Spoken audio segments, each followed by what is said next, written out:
All right, welcome once again. So this is the lecture number 23, as you know, and in this lecture, we are going to talk about the segmentation and the object detection. These are the two important computer vision problems that many of the time people are very much interested. Yeah, please come, please come.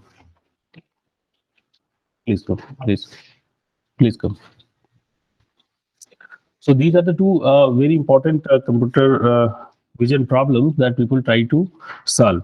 So let us, sorry, let us discuss one by one. So first thing, let us see that what is the segmentation. So segmentation is means taking out that particular part which is relevant.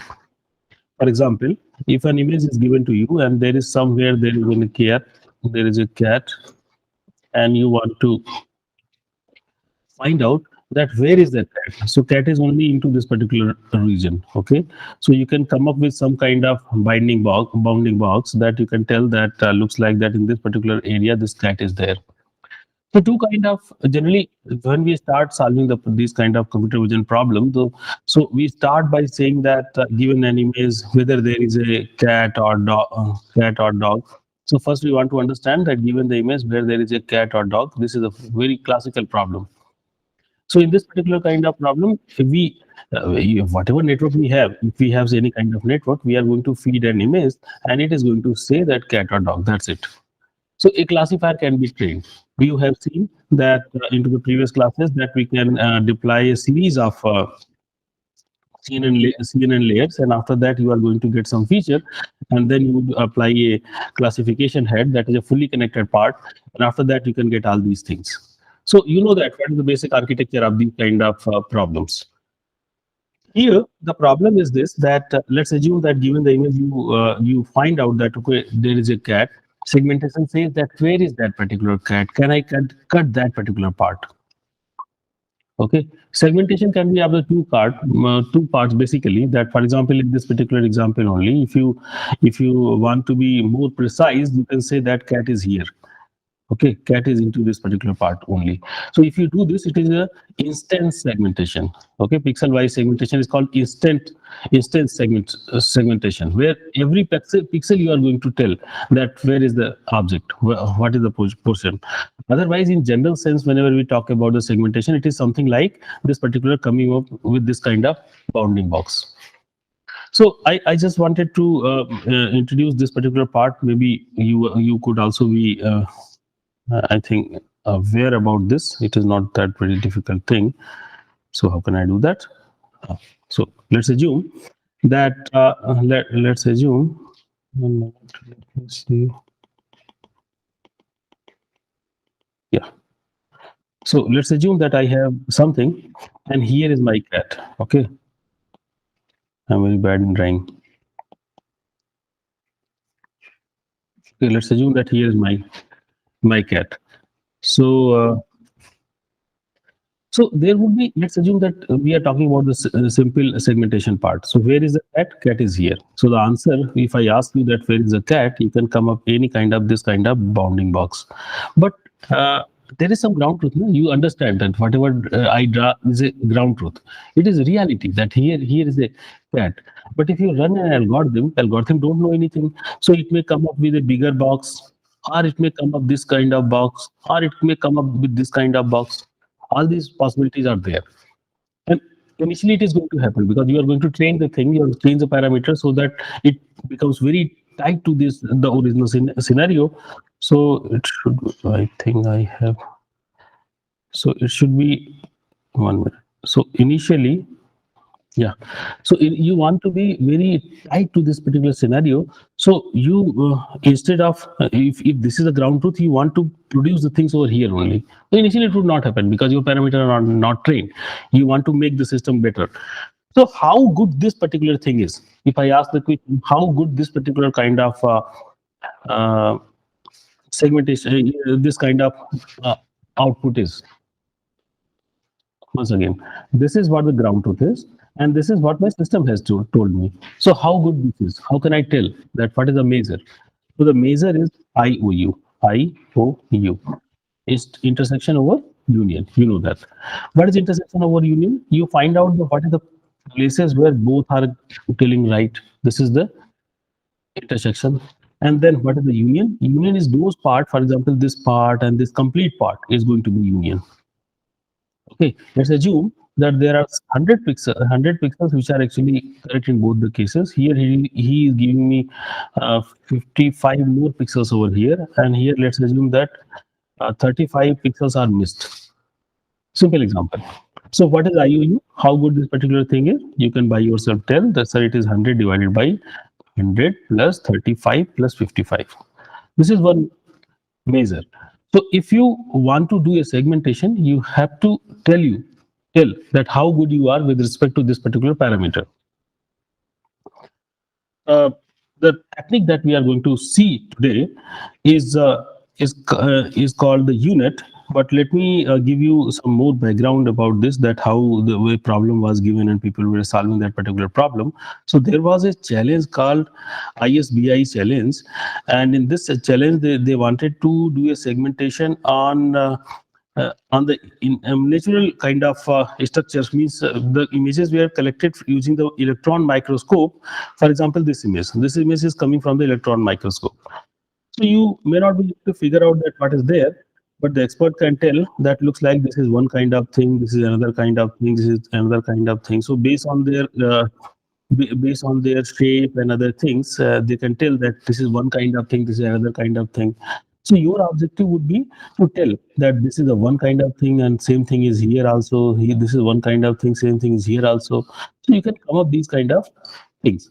So sometimes if the things are well separated, you can means ultimately there could be two kind of approaches. Where in one approach you say that I'm just going to draw the line, and in one part there is something, another part is there something. And then another thing could be that you also tell that in this part what is there.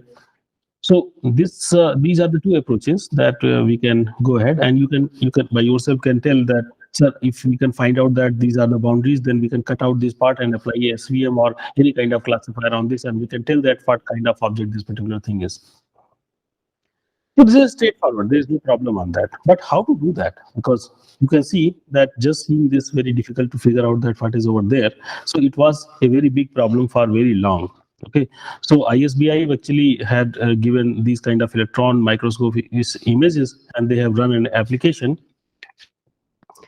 And their challenge was this, that the number of training images were very few. Okay, and they were actually touching the boundaries and very difficult to make that. So in these kind of scenarios, whenever you have the very less data, the general tendency is to increase the data in some way.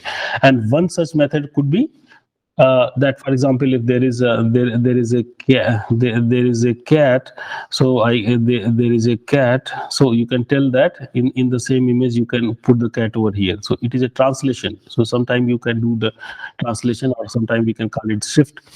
You can shift the things. Okay, and the thing, you can rotate this. For example, you can tell that, as I'm telling, I'm very sorry that I'm not good into drawing the thing, but it is rotated. Small rotation. Elastic deformations means you can stretch in some directions, and some deformation you are going to introduce. Using these kind of approaches, for example, if you even if you apply the rotation of, for example, 3 degrees rotation and 10 rotation, 30-degree rotation in one direction, 30 in another direction, so 20 more images you can create.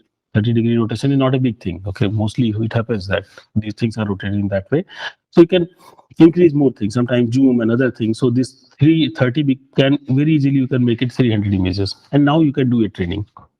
There was a very interesting paper that came in 2015, and I think this is one of the most influential paper into the deep learning community, and it has actually nailed down this particular problem. Very difficult.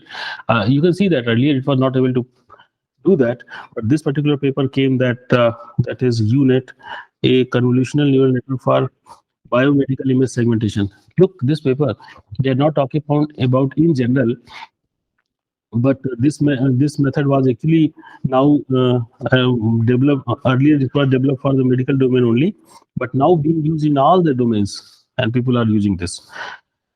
This is an important architecture. Let me, before going to the actual architecture, let me praise this model, that how good this particular model is. So in that competition, this particular thing came first, and its IUU that we have few minutes back talked about was 77.06%, and the second one was 46%. So it is more than 1.5 times better. Okay.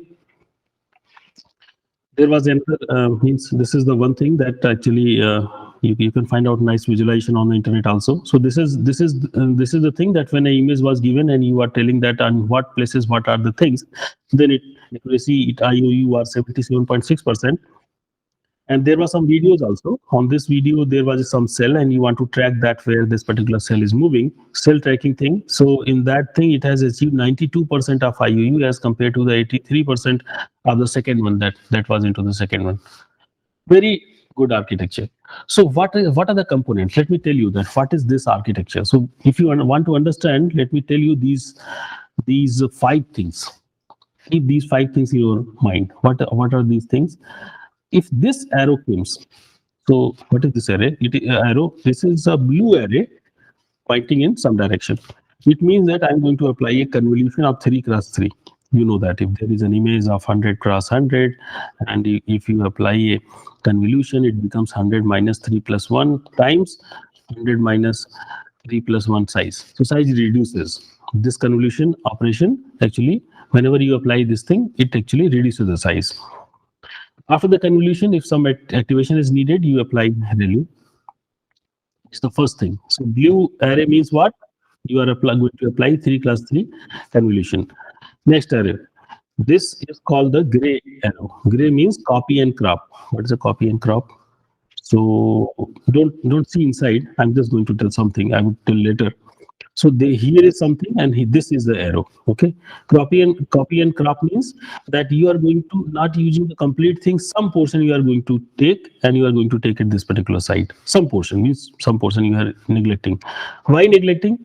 It would be clear to you because here the size is different. At this site, the size is different. If 2 images are the same, different size, you are going to combine. So it is better to remove some portion, because if you do a zooming, what would happen if something on the border has been left? It is fine, because if you are doing things right inside, it is more important. So this is the copy and crop. Next one is a max pooling, and max pooling is also a very important operation. And you know that what is the max pooling? You know that if whenever a big image is given to you, if max pool is of, for example, 2 cross 2, so it is going to consider this particular area, and in this particular area, it is going to give you one value. Make sense? So, so how the size reduces? So if it is x cross y, so it becomes x by 2 cross y by 2. If I ask you a question, if somebody says that size become x minus 2 plus 1 into x minus 2 plus 1, is it a right approach? It is not a convolution. We are talking about what? 2 by 2 pooling. Pooling reduces the size in this way. If somebody says that the size is reduced to this, it is not right. Okay, size should be reduced by half. All right. So you understood that there is a max pooling, and max pooling reduces the size by half. Third thing. So 3 things we have discussed. Fourth one, this is up convolution. What is up convolution? So in the same way, for example, when let me say that let's in image there is a value 1, 2, 3, 4. So if you apply a max pool of 2 cross 2, you are going to get single value as a 4. So what I can tell, I can by myself can say that there is some link, and there is some processing unit that is going to apply it, and then it is going to tell me 4. So can I do a reverse also? Can I generate the 4 cross 4? How can I generate? Let's assume that the same thing is connected over here. Okay, same thing is connected in 4 the things, and there is some weight. It is being multiplied over here, and now you get a different value. This is what the up convolution is. That there is a filter where there are weights. This weights is multiplied, and therefore you are going to get a different value. If this weight is, for example, 1, this weight is 3, this weight is 2, this is weight is 5. So what is the output that I'm going to get? I am going to get what? So it is 4, and 3 multiplied 12, and 2 multiplies is 8, and 5 is 20. This is how I get. This is how I do the up convolution. Here again, there are some hidden things, as you know that mostly whenever you are going to apply, for example, just focus on this particular part. Forget about this thing, okay? For the time being, forget about this particular part. So you have one value, you want to make another thing. So you can create by this. It may be possible that at this particular input layer, not only one value is there, because multiple layers would be there. Na? There could be multiple channels. If multiple channels are there, then what would happen? Again, this filter need more weights, okay? And for all those things, there is a linear combination, and then you are going to get the value over here. So if it is something, for example, 10 cross 10 cross 20, output is going to be only 10 cross 10. So if you want to create more things, you have to apply more up convolutions. Single up convolution would not work. Am I right? Am I making sense? Sorry. So this is up convolution, and you know that convolution 1 cross 1. What is a 1 cross 1 convolution? That you know that we have discussed that. If there are, for example, if this is what the feature is, where how many values, let's assume 50 values are there, and this is 100 cross 100. So if you apply a 1 cross 1 convolution, it means that you are to find out that this 50 values, you're going to do a linear combination on this and going to get a one value, and after that you are going to get one single plane. 1 cross 1 convolution is like this. So multiple 1 cross 1 convolution we have applied when we are doing the inception. Okay, we have already know that all these things are there. So with this background, let us go and see this architecture. And this architecture is actually very interesting on the philosophical level. Let me tell you this. So be with me and do a computation something. So the image that was input on this particular architecture was 512 cross 512. So this is what the input they had provided. So that's why they have to use it. So this is 3 cross 3. We talked about 3 cross 3. When you apply, what is the size going to be? It is 572 minus 2 minus 3 plus 1. So it becomes 570 cross 570. Again, you apply the same thing, becomes 568 cross 568. Makes sense? Now, the next thing that he is going to do is that on this, it is going to do a downsampling. What is this downsampling? Downsampling is again the max pooling. We have talked about it is max pooling. In the max pooling, what happens? Size reduces. 568, half of this is 284 cross 284. Max pooling. After that, you again apply 3 cross 3 convolution. How many such convolutions? 128. Earlier, how many such convolutions were applied? 64. So here, only one plane was there, but after that you got 64 plane. Then on this again you got 64. So 64 different convolutions are applied with a different kind of weights. 64, but here you are going to apply 128. Again on this you do a max pooling. Size becomes half. 280 becomes 140. Again you are going to apply 3 by 3, 3 by 3. Number of filters that was earlier 64 becomes 128. 128 becomes 256. They are doubling. Then after that 512. Because when the things become smaller, you have to do multiple things to find out the right things over. Because when the small thing is there, if you apply only one operation, the value actually diminishes. So you have to apply multiple things. 256, it is again being doubled. Now it is again 136 size becomes 68. Then on this 2 times again he is going to apply 3 cross 3. 256 becomes 512. If I ask you the question, after this 64, the size becomes 32. It is clear. How many filter next time I'm going to apply on the same architecture? How much I should apply? 64 becomes 128, then 256, then 512, then what? And 10,024. This is the most important part, okay? Because after doing all these things, you got something over here, and this is what the main feature that you actually got. Out of everything, you've done a lot of operations, and you got something that is very important. important. Again, you consolidate on this thing, consolidate, and you apply, because it was 30 cross 30, you apply something and your size reduces. How come the size reduces? Again, the number of, based on the number of filters that you are going to apply. Then up convolution. You got 512 size. How come? Here there is some problem. So 1024 was there and 30 cross 30 was there. When you apply a 3 cross 3, it becomes 28 cross 28. How come? How come? This becomes 30 cross, it was 30 cross 30. Then it becomes 30 minus 3 plus 1 times 30 minus 3 plus 1 times. So it becomes 28 cross 28. This is clear? Okay. So this 128, if you apply a filter, how many planes you are going to get? How many planes you are going to get? Single. Whenever you apply a filter, it's a single thing. So how many such I am going to apply?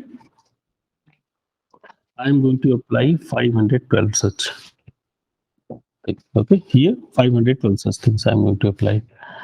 Then I am going to apply the up convolution of 2 cross 2. Okay, and from here I am going to cut the half the some portion, because here the 64 cross 64 is there. So I'm going to cut some portion so that I get 56 cross 56 out of this, and 512 are here. These things are crop and that you're talking about, copy and crop. So they are copied, they are cropped, and they are copied to this particular place. And from the things that are going to come here, they are also going to be 512, and then it in totality it becomes 1024. Now here comes a very important part, that is actually this, that why we have put this thing beside something that we have computed. That is the important part. Okay, this was something that I have taken directly, and here whatever I have done the processing, I have taken this thing. What does it mean? It means that with respect to this thing, I have find out this. This is going to happen there also, because with respect to an image, I am going to find out the segmentation. So that's why this concatenation is very important. That tells that with respect to this particular data, this is what my feature is. Now I am going to apply something, and you can blindly think that what I can apply. I can apply something called masking. Places where there is one, I can remove those. What is masking? Masking means that, let's assume that you have an image. At some place I put 0. Means what? Those places are gone. Other places are highlighted. If I want to do the instant segmentation, so only those pixels where there is their non-zero value, they would be visible to me. So those two things I can apply. And what operation I can apply? I can apply a just multiplication operation. So given this image, if I apply this kind of operation, and if this is the right kind of computed thing, so what I'm going to get? Something like what is there. And once again, because I have the liberty to apply multiple of such things, so I can apply this thing for different levels. For example, if I have 10 such things, there is some apple, there is some car, there is an aeroplane. So for aeroplane, there is one plane that tells it can multiply these things. So only in one plane there would be, in this thing, in one plane only apple would be highlighted, another plane only aeroplane would be highlighted, and the cat would be highlighted. It could be like that, different kind of things. So with these things, what I'm going to get? The better segmented part.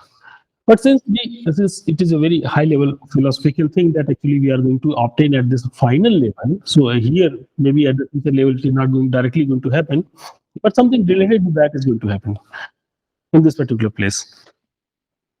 All right. So what I told you, that we got this thing again, the same kind of up operation, same kind of up operation, and here. Till here we come, and sorry, again we reduce the size from the previous thing, 128, then 64 class 64 such filters, 64 such filters, and this is nothing more than this. The 64 filters were there, so 64 filters were here also applied. 28, 128, 256, 256, same kind of architecture has been applied. At the end, we are going to get 2 layers. Okay. One is going to tell something about the image, and another is going to tell something about the segmentation. Where are the different kind of parts? One is going to tell me some information about the image. Another is going to tell me that where are the different kind of segmentation. There will be 1, 2, 3, 4 written. One is for the one object number one, so object number two, object number three. So by this we can get the segmentation. Very important architecture, and many of the time I see that some of the student that sometimes comes to me and they are very much excited to do something, some better kind of things. They tell, sir, I'm going to apply something from here, and I can deploy some kind of CNS here also, and then I can apply the things over here. Okay. So they sometimes tell that, sir, it would be nice that if I put some CNS at this particular place. So because directly values are going to be copied now. So what changes you can do? One change could be that you apply CNS over here. But again, this is not a right kind of approach. It's not a right kind of approach. Can you tell me why? Because whatever you are telling, you can think that those things can be those things can be brought here also. Sorry. So whatever you are going to put over here, you can put it here yourself. Who is stopping you to not to change this particular value? So any kind of such operation is not going to give you any special advantages. However, it has been seen that if multiple layers of the things, if you combine them and do something over there, then you can get some advantages. Okay, in some cases, if you, for example, you combine these things in some way and then you apply something and find out something else and apply, do a helping into this particular way, maybe in some kind of operations, you can find out some advantages. This is the architecture, very interesting architecture. And now we are going to see another very important area of the computer vision, that is called the object detection and localization. Once again, what is object detection? You know that if an image is given, you want to tell that whether there is an object or not. This is object detection. Okay. Oh, okay. If I ask you that whether there is an object or not, you would be interested that whether there is a which kind of object. So you can ask the question. So if which kind of object is not a big question, because ultimately everything comes out to be whether there is a dog or not, whether there is a cat or not. If I ask 10 questions, for example, I know that 10 kind of objects I'm interested in. I can ask you 10 questions. So ultimately, all such things that what is there translate to this 10 questions, that whether there exists a cat, whether there is a bat, whether there exists a car, and the answer to those questions are going to be combined and given to me. Okay, ultimately it is 1 versus R most of the time. I'm not telling that it is always the case. Most of the time it is, because philosophically you can think that it translates to this particular problem, and just telling in the object detection, the problem actually transforms to whether this particular object exists in this particular image or not. Okay, given an image, it's a classification problem. So you see, you understand that object detection becomes a classification problem where you have to only classify that whether this thing is there or not. Localization, however, is a different problem. If it tells that where is this thing, for example, you understand that there is a cat. So where is a cat? You can think that, sir, we have done the segmentation. Why don't we do that? Definitely, segmentation is also the part of this. Okay, after localization, you can do the segmentation. Okay, that is also valid answer. Okay, how can you do that? If you from very beginning, if I give you this particular problem, you don't know anything, how would you go ahead with? You can divide this into the part, and you know that there is a cat. On the ground truth, you know that there is a cat. You also divide this particular part at the various things, okay? And you use these images and the images from this to tell that no, there is no cat, there is a cat. And you train this particular part, a classifier, a special classifier. On that classifier, if I feed these parts, it would tell that okay, it looks like that. Here is a thing. Okay, one could be this method, and then another method could be that we start doing this. For example, you know that cat is going to be a 50 classifier, because cat, I don't know that what is the size of that particular cat. So I start by, so one parameter is that what should be the size. Let me say that S cross S is the size. Okay, I'm searching from the cat for, because S cross S1 cross S2, it can be S1 cross S2, because anything. For all such combination, if I start asking here, this then this, then this, then this, then this, then I go down. I create all these small images, and I feed this to my classifier. Ask that what is there, and if tells that okay there is a cat, I can tell that okay I find out a cat. Here is a cat. This is a method of localization. Am I right or not? I can do this localization this particular way. I change these parameter and do a for loop on this on x axis, on y axis. I can find out that where is a particular thing. Okay. But even for the smaller image, for example, if I say that I have a 100 cross 100 image, and I'm going to search for the item that is of 50 cross 50. So how much such possibilities, how much number of, how much boxes I can make here? 50 cross 50, how much boxes I can make? I think I can make 50 boxes in X direction and 50 boxes in Y direction. Total number of boxes that I'm going to make is 50 cross 50, 2500, 2500 boxes. Images are not generally 100 cross 100, they are 1000 cross 1000. If they are 1000 cross 1000, it becomes 500 cross 500. So you get 25. So this many number 2540. So 25, this many number of times you have to call the classifier. It becomes very slow. Okay. So we have few minutes back talked about that what is the instant segmentation, where you actually are interested over here. So you understand the problem. The problem is this: the object detection is a classification problem where you tell that the object is there or not. Object localization is finding out where is the thing, and to do that, you can apply this kind of mechanism that is going to take a lot of time. How should I do that? Very influential paper that came in 2014, and they talks about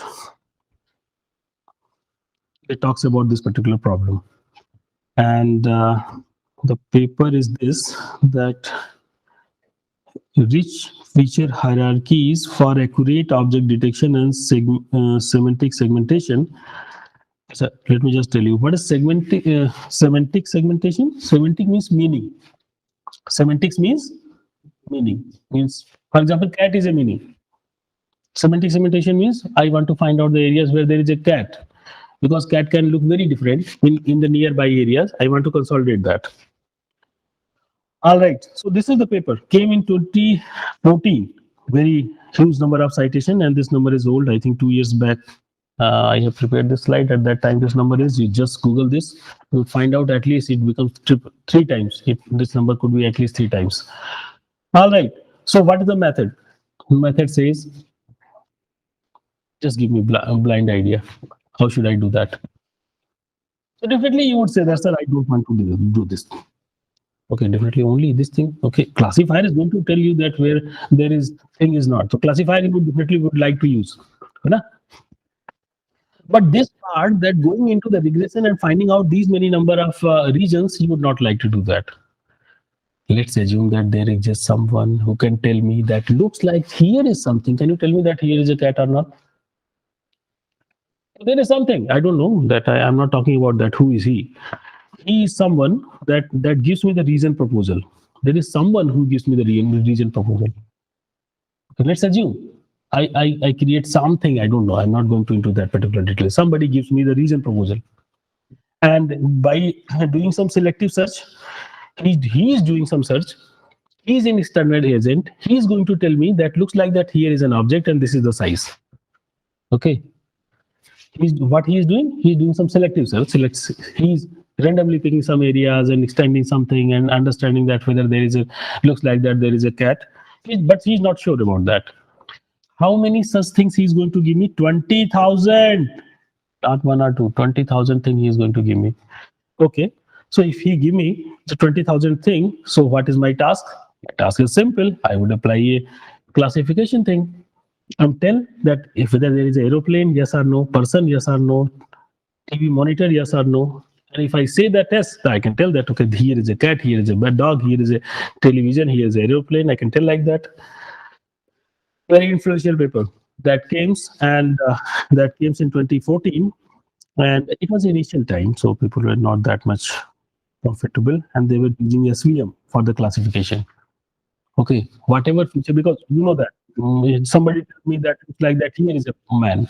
So I would apply various CNNs and find out a feature. On that feature, few minutes back we were talking about that we are going to apply a classification head.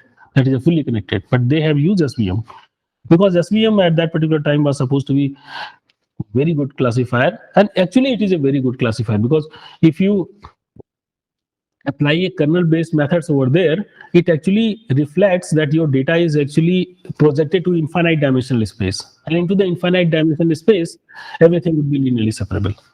With a very high dimensional space everything would be linearly separable.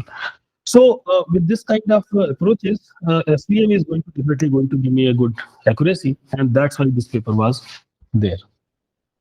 Any questions? Can you elaborate on who is giving the region proposal? Okay, so that is actually, this is not the part of this particular paper. As I told you that there is a selective search method. So any other algorithm that somehow kind of classifier, if he randomly picks a pixel and elaborate some part, he can tell that looks like that there is something. Okay. So it is not the part of this particular paper. It is telling somebody is going to give me this particular region proposal. So by yourself, you can tell that randomly I have picked that somehow. Okay.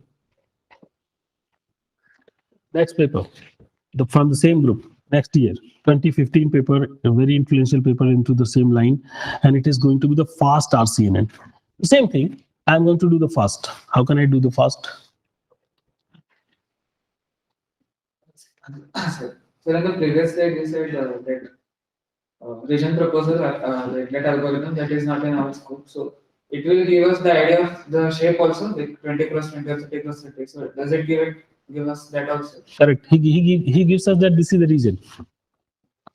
He gives me 4 coordinates. That from here top corner and lower corner, in this there is a thing. So how can I be better? Very simple thing, and not a big idea. For example, if this is an image, region proposal is going to give me this particular thing, that find out, looks like that there is something, and you have actually classified, okay, there is a cat. Who is stopping you to increase this size from here itself? Because if you find out the cat would be nearby, na? So why don't you apply a regressor that actually increases the size one by one, multi-box regressor? Okay, why don't you apply a regressor that increases the size and tells that, okay, now I am good. Cat is into this particular place. And any other proposal that is going to come into this particular size, straight away you can reject. I don't want. Right? Simple method. What is the difference? What is the problem? If you use this kind of method, this is going to be faster, because you earlier how much you were using 20,000, and here only 2,000, nearly 2,000 number of proposals would only be needed, and you would be very good. So the loss that I'm going to get here earlier, what was the loss? Loss was only that the classification loss. But here he is also including one thing, that is a box regressor loss. He is also introducing that I want to regress and want to increase this particular size so that I can be better. And by this paper was actually fast.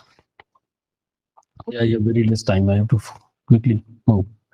What would be the next architecture? I don't see this. Just tell me, what would be the next architecture?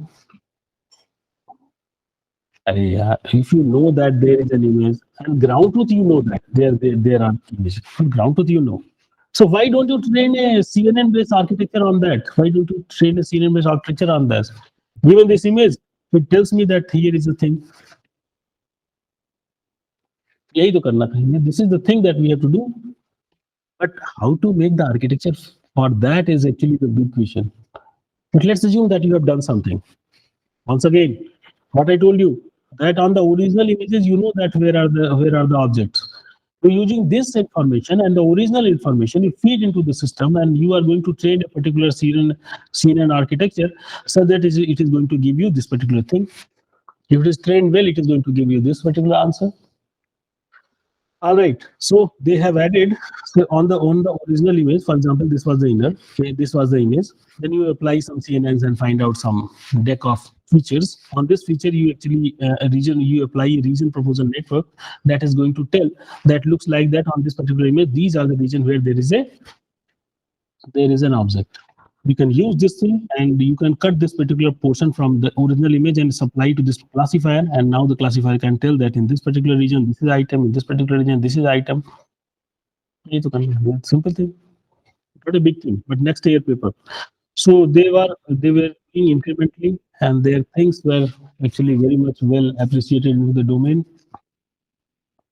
It was very much faster because now, because you know that you see, earlier you have to do the non-material separation and finding out where the object is not an easy task. The people were actually doing into the incremental way, so they were spending a lot of processing on that. But these things immediately can feed it the image. If it is well trained, it immediately can tell that these are the location where the item is. Very fast report.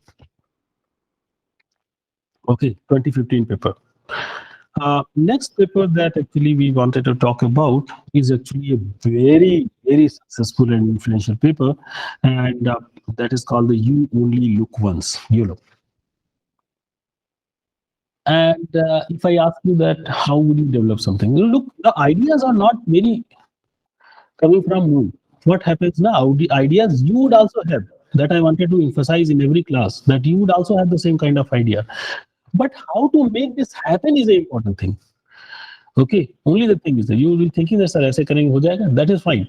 Everybody is okay. But how to make that happen is only the question. Abhi jo humne dekha, how can you make it faster? How can you make it better? Few minutes back, when we started the class, when we started the discussion, we have talked about that why don't we use the single boxes to tell that what is there. If I figure out that in this particular box there is a cat, in this particular box there is a cat, in this particular box there is a cat, in this particular box there is a cat, so my task would be only to tell that this in this particular area, for example, in this particular area there is a cat.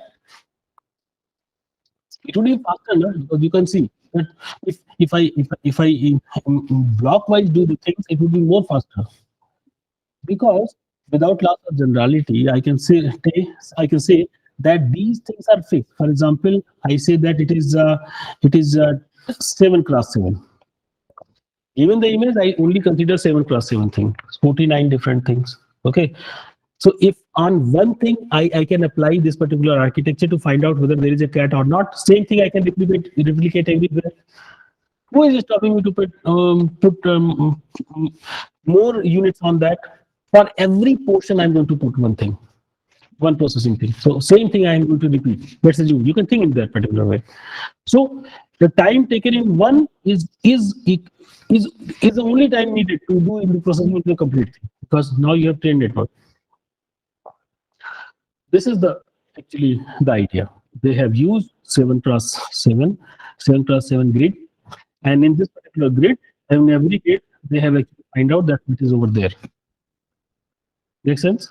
And after that, what need to be done? If you know that there is a thing, you can find out the bounding box and give me the answer. Sorry. There is sometime we also mentioned this thing that earlier models where, for example, there was some deformative part model. So I just wanted to mention this. What is deformative part model? What happens that, for example, if we are human, so what happens that there is our hand is of this particular kind. This portion, and palm. Three things are there. Okay. So if somebody is going to have the hand like this, okay, a hand like this, is it a problem? Hand like this, is it a problem? Hand like this, is it a problem? Hand like this, is it a problem? So very difficult to tell that there is a hand, because all these things are totally different. But if you say that looks like that, this is one part, this is second part, and this is third part. If all three parts are there, there is a hand. There could be deformations on some of the parts, how they are combined. This is called the deformative part modeling, and traditional method actually it was a traditional method that people were using. It was not a CNN based architecture at that particular time, but we are mentioning because it was able to achieve very high accuracy. So what I told you that they have divided the thing, and after that they have come up with the architecture and different kind of places they come up, and then they tell that Okay, I just forget to mention one more thing. Something is called non-maximal suppression. Okay, non-maximal suppression. It is very important, very influential activity. For example, I will give you an image. Okay, and there is a pixel, and that is very bright as compared to the other places where there is a dark. So what would you do? Switch off that particular thing. No, it's not. If it is nearby areas, also gives you some information. You have to combine those things to find out that what is going to be at the top. If it is not maximal, means if there is some gradient change is going to happen, so that is there is not an object. Object will be at that particular location where nearby it is not there. Like that, non-maximal. If something is non-maximal, I can suppress those things. But it is also a standard technique that actually they applies various kind of boxes which are actually possible. Out of them, they suppress some of the things because of this particular simple architecture that they see the things on the object level only.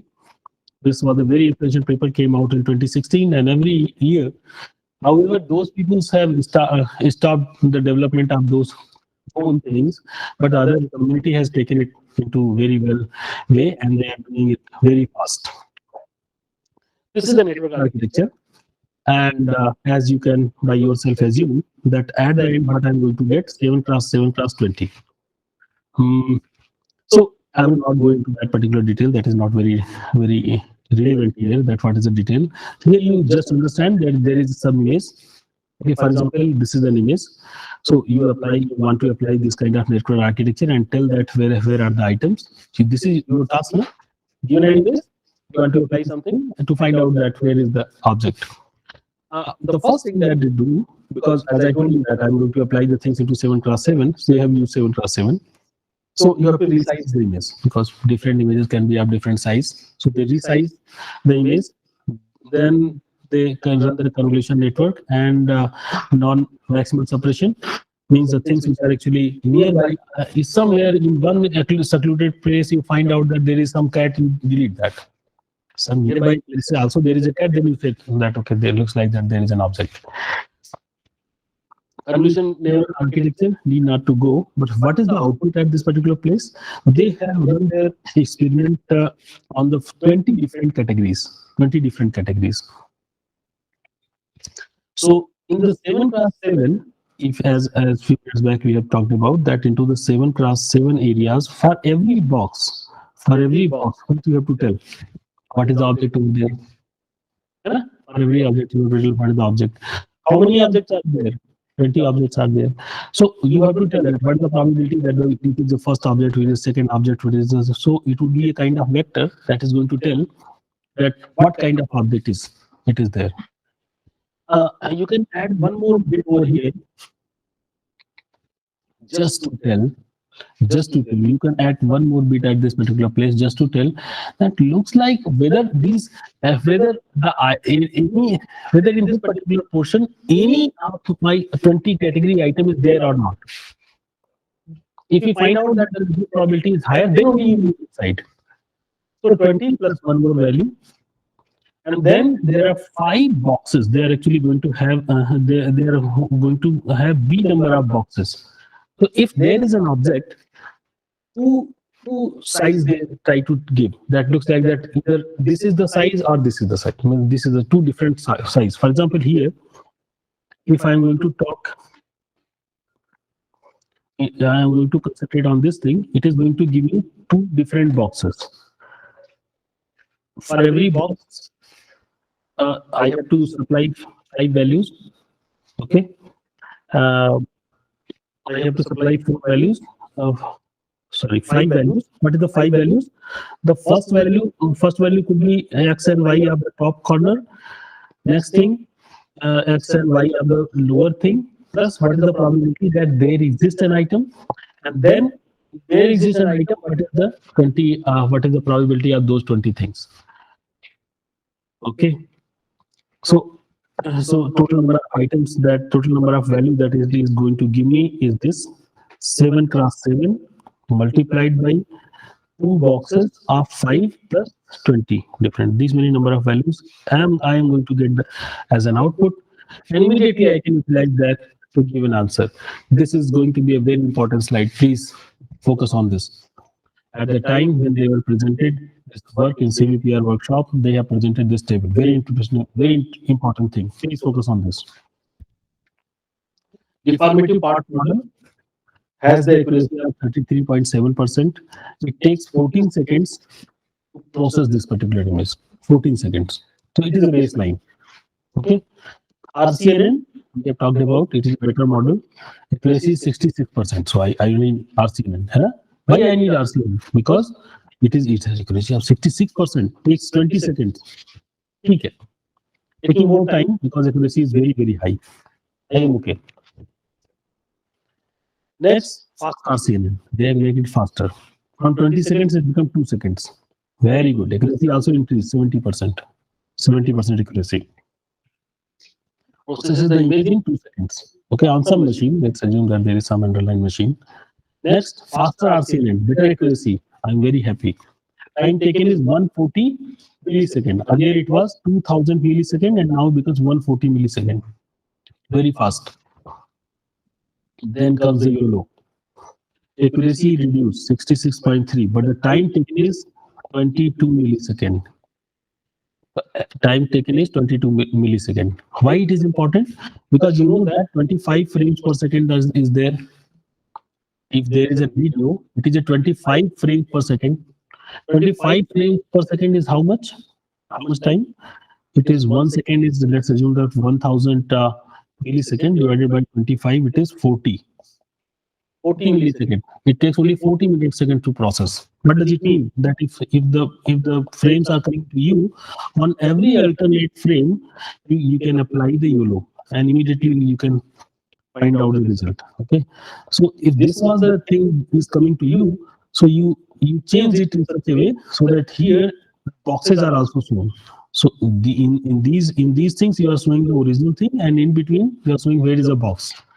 When the person would see, you would see that in the original image, which original feed which are coming to me, there is also boxes made. Real time processing you can do. That's why this paper was very, very influential paper at that particular time.